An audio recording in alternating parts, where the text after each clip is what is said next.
A man who has never once heard the word no in a business meeting slides a check across a restaurant table. Enough zeros to buy the building outright, twice over. The woman across from him doesn't even glance at it. She refuses. He assumes she's negotiating, so he doubles it. She still says no.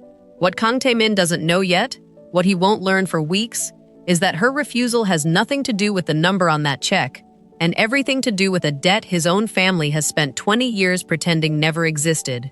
Comment below and tell me where in the world you're watching this from, because this one gets personal fast. The check sat on the table between them for 11 full seconds before Naomi Reeves pushed it back across the tablecloth without looking down at it once. "I said no," she said. "The number doesn't change that." Kang Tae-Min had heard people say no to him before. Junior associates hedging bad news, competitors posturing before a deal closed anyway. But he had never once heard someone say it, and actually mean it, flatly, with no room left to negotiate. He studied her for a moment the way he studied balance sheets, looking for the soft spot, the number that would eventually make the math make sense to her. "This isn't a negotiating tactic," he said. "I'm offering you 4 times the market value of this restaurant. You could open 3 more locations with that money." "Better ones." "I don't want 3 more locations," Naomi said. "I want this one, the one my father built with a rice cooker and 2 folding tables in the back of a laundromat 22 years ago, when nobody in this neighborhood would give a black man a business loan and a Korean landlord finally did." Something flickered behind Tae-Min's eyes at that. Small, quick, gone before Naomi could read it. "Comfort and Spice," he said, reading the framed newspaper clipping on the wall behind her without meaning to. "I know the name. Everyone in Itaewon knows the name." "No," he said slowly. "I mean, I know it specifically."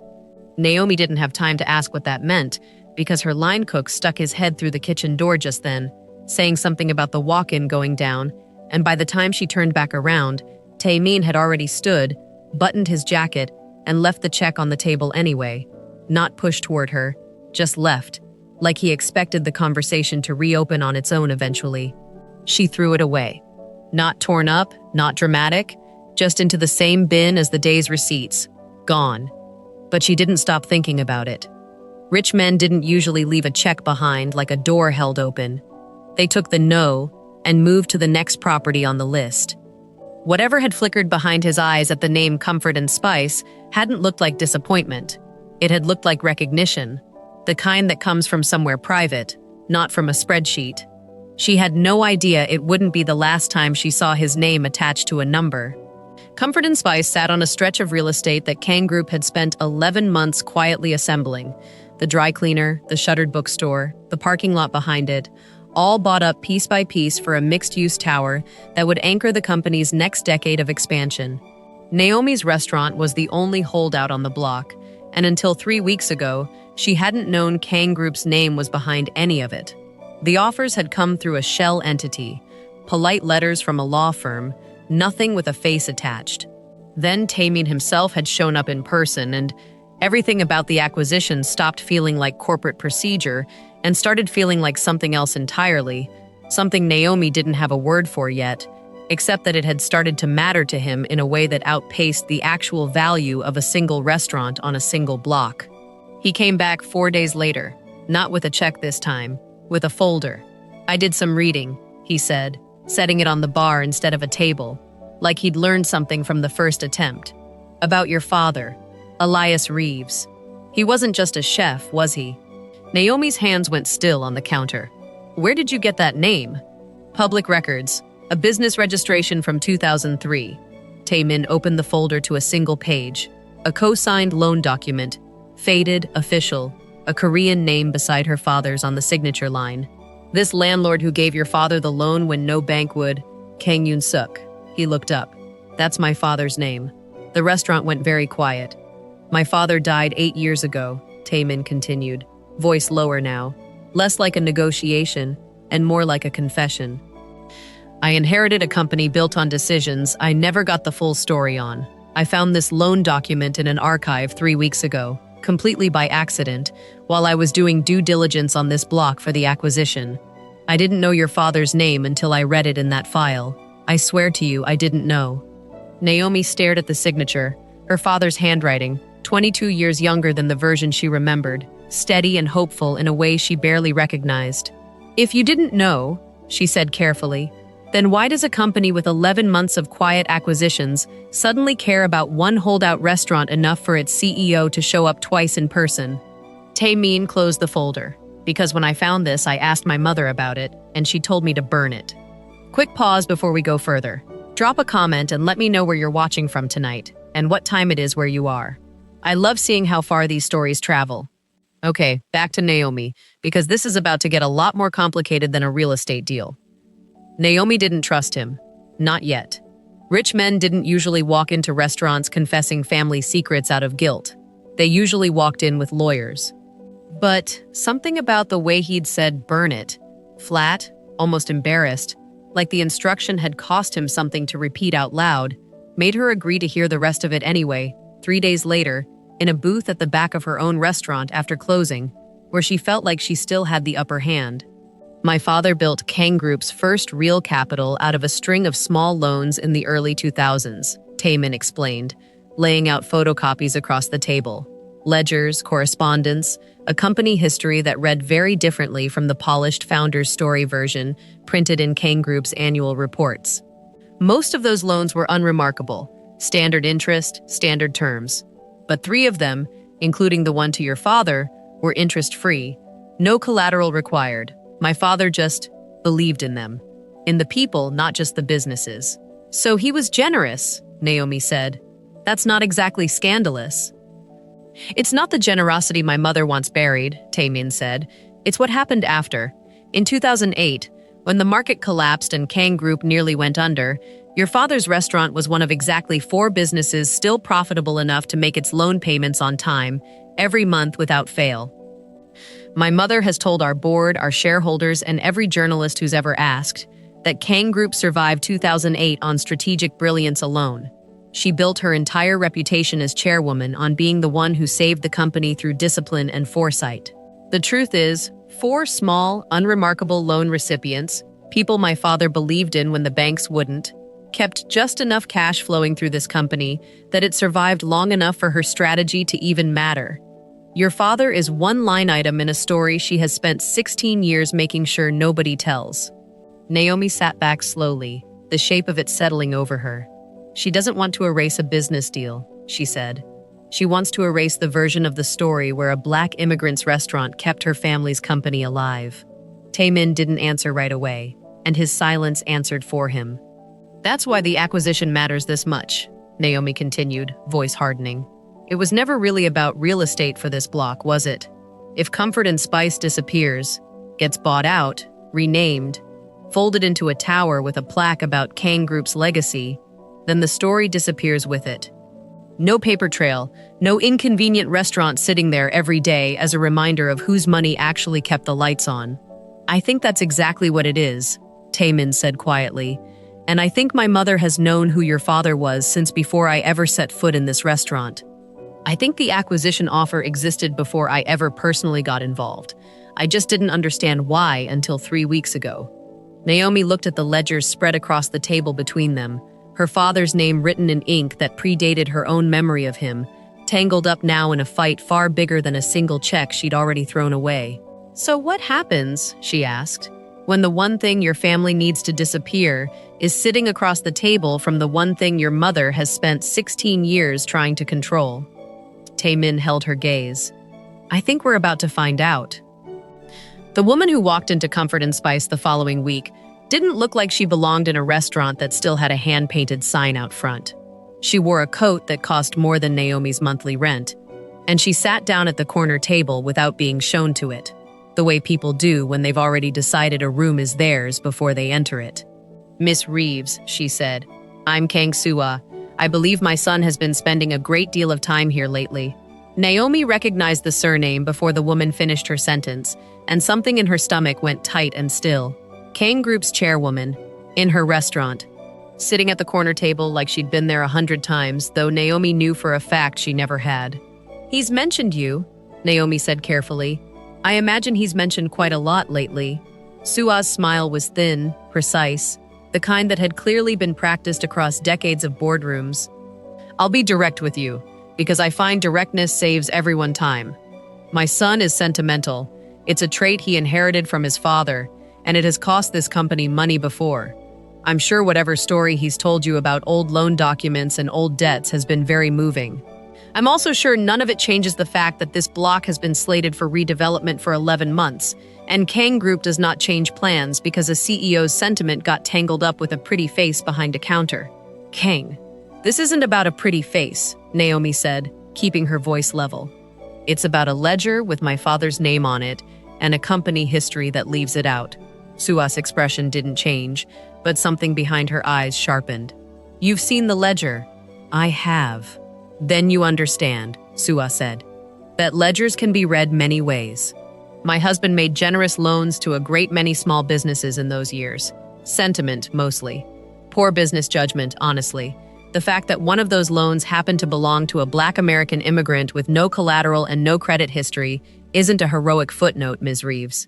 It's a liability my husband's estate carried for years, dressed up now as a moving story, because my son has decided you're worth rewriting history for. She leaned forward slightly. I built this company's reputation on discipline. I will not have 16 years of careful positioning undone because my son fell for the daughter of a footnote. Naomi's jaw tightened. You just called my father a liability, and a footnote in the same sentence you used to insult your own son for caring about either of us. I'm protecting this family, Sua said, standing, smoothing her coat. Something your father's restaurant will not be around long enough to understand once the sale closes. I'll give you 1 week to reconsider the offer. The real one, not the number Tae-Min quoted you out of some misplaced guilt. After that, I stop being patient, and this becomes considerably less pleasant for everyone, including my son's professional reputation, should the board discover exactly how personally invested their CEO has become in a single holdout property. She left the way she'd entered, like the room already belonged to her. Naomi stood alone in her father's restaurant for a long time after the door closed, staring at the framed newspaper clipping on the wall, the rice cooker photo, the folding tables long since replaced. A footnote, she thought. He called my father's survival a footnote. Quick pause before we keep going. Comment below and let me know where you're watching from tonight and what time it is on your end. I genuinely read every single one. Now, Naomi's about to make a decision that changes everything. She didn't tell Tae-Min about the visit, not because she was protecting him, she told herself that at least, but because she needed to understand something first, and she wasn't going to find it by trusting the son of the woman who'd just threatened her. She went looking for her father's business partner instead, a retired accountant named Walter Sims, the man who'd helped Elias Reeves file that original loan paperwork 22 years ago. Now living in a small apartment 2 subway stops from the restaurant, still sharp despite the walker by his recliner. Your father almost didn't take that loan, Walter told her, pouring tea with hands that shook slightly but steadily. Pride, mostly. Didn't want to owe a rich man anything, especially not a rich man's charity dressed up as a business deal.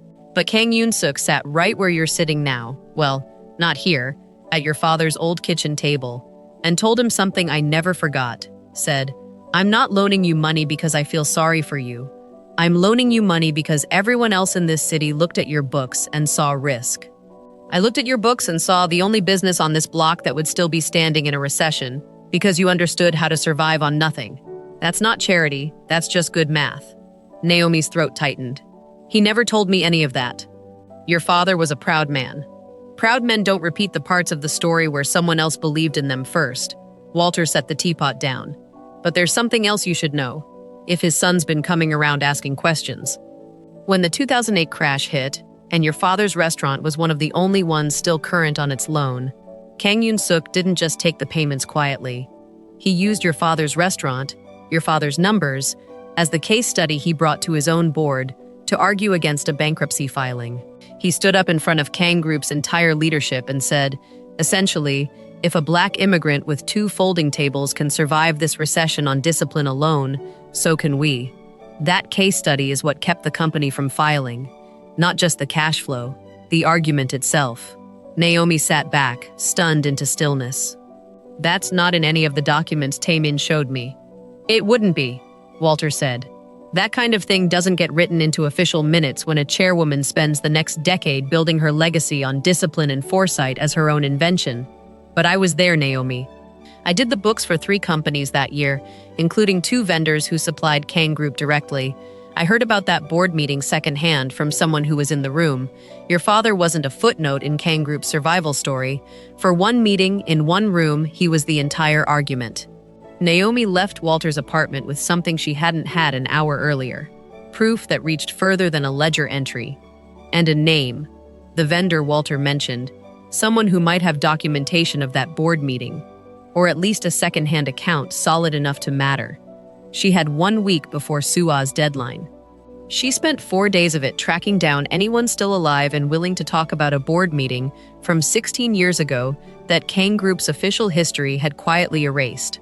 On the 5th day, Tae-Min showed up at the restaurant looking like a man who hadn't slept. "My mother came to see you," he said. "It wasn't a question. You knew?" "I found out an hour ago. She had someone on the board mention it, thinking I'd be pleased she'd handled the situation." His jaw was tight in a way Naomi hadn't seen before. Not the careful, composed businessman from the first 2 visits, but something rawer underneath it. "I need you to tell me exactly what she said to you," Naomi told him. "All of it. The footnote, the deadline, the threat about his professional reputation should the board learn how personally invested he'd become." Tae-Min was quiet for a long moment after she finished. "There's something I haven't told you," he said finally. "Something I found in that same archive. The same week I found your father's loan document. I didn't bring it up before because I wasn't sure what it meant yet. I think I understand it now." Naomi's stomach tightened. "What is it?" "The board meeting in 2008, he said. "The one where my father used your father's numbers to argue against bankruptcy. There are minutes from that meeting. Official ones, filed and archived, not erased. Just buried deep enough that nobody's looked at them in 16 years, because nobody had a reason to." He met her eyes. "My mother wasn't just in that meeting, Naomi. She's the one who moved to strike your father's name from the record afterward. It's in the minutes. Her own motion, her own words. She didn't just build her legacy by leaving your father out of the story later. She started erasing him from the paperwork the same week the vote passed to keep the company alive." Naomi stared at him. "She erased him on purpose. The same week she used his numbers to save the company." "I need to show the board," Tae-Min said. "Not just the loan document. The minutes. The motion in her own handwriting.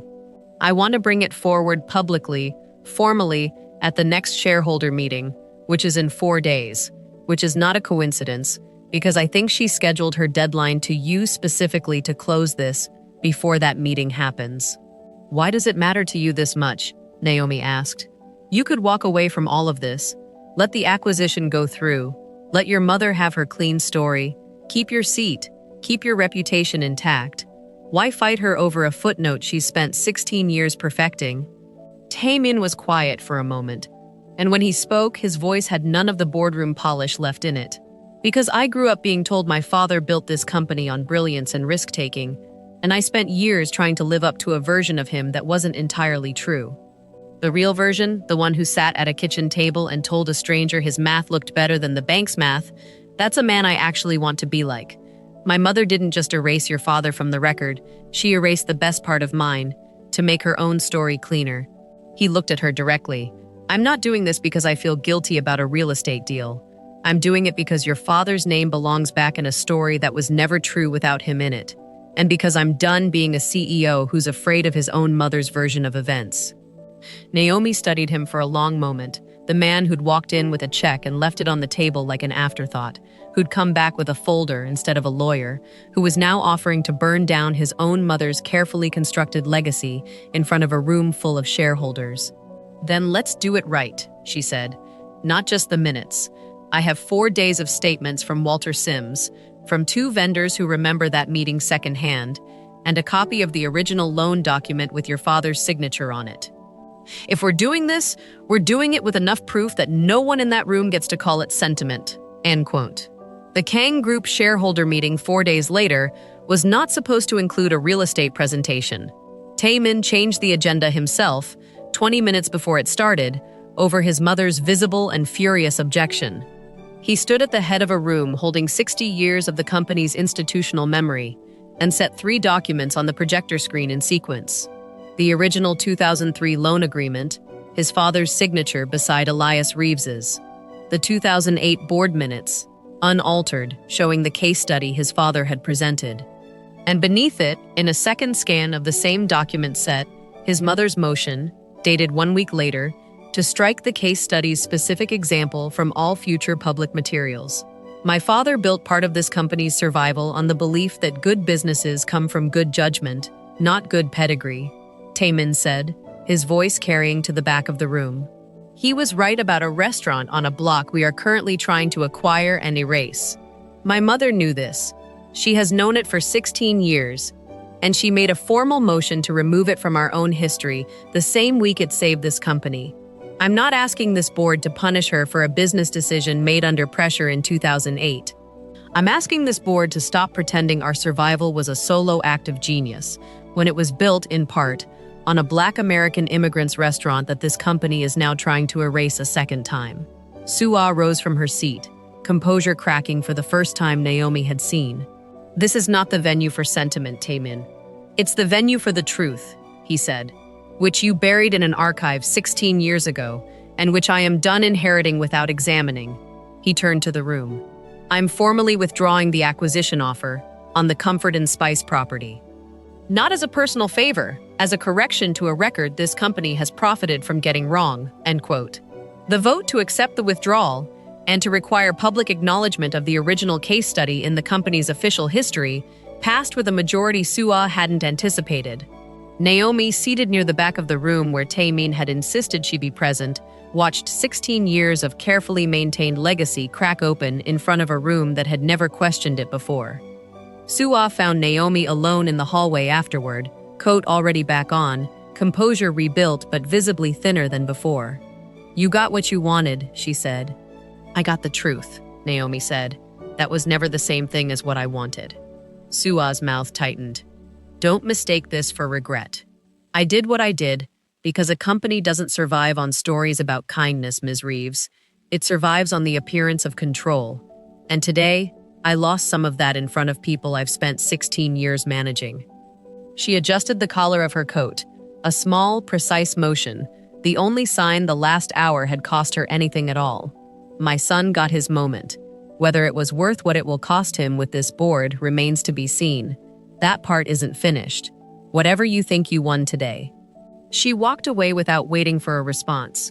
Not defeated, not warmed, simply recalculating, the way she likely recalculated everything.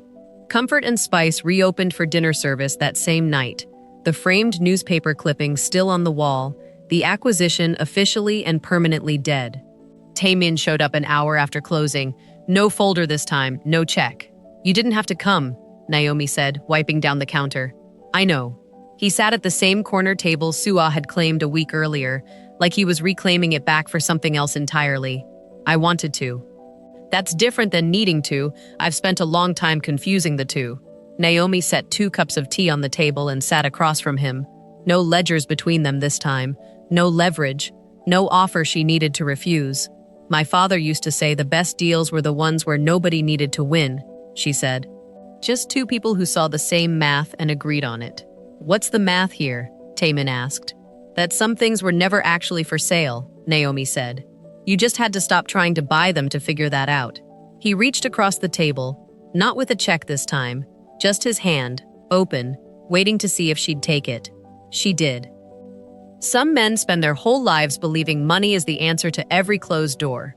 Naomi Reeves taught one of the richest men in Seoul that the doors worth opening were never for sale in the first place, and that some legacies aren't rewritten with money, but with the truth someone finally had the courage to put back where it belonged.